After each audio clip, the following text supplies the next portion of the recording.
So we're looking at the top of the head, the Z-axis.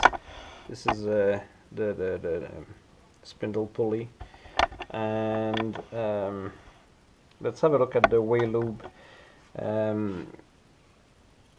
Making these YouTube videos have already started to pay off. I had a very valuable information today in a comment about these things here. They're metering valves, and they have different values for restriction, I guess. And I'm going to tell you which one has which value and what it does.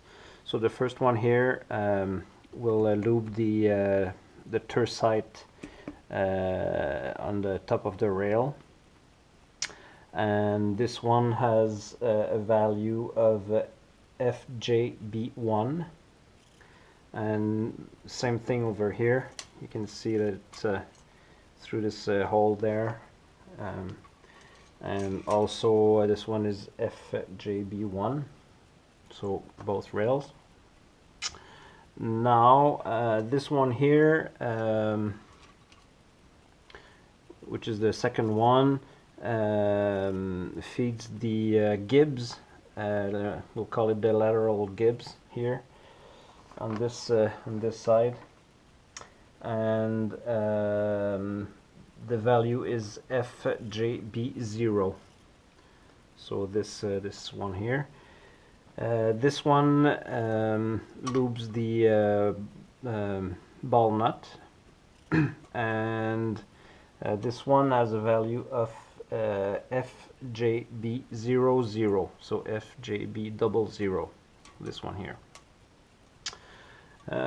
This one feeds the lateral tercite over here, and this is FJB0, just like for the gibs here.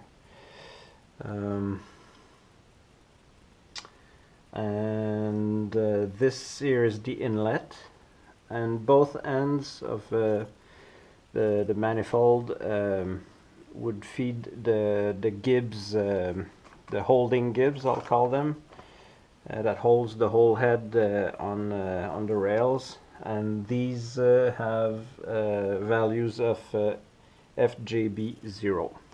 So that's it. And when I reassemble, or when I have access to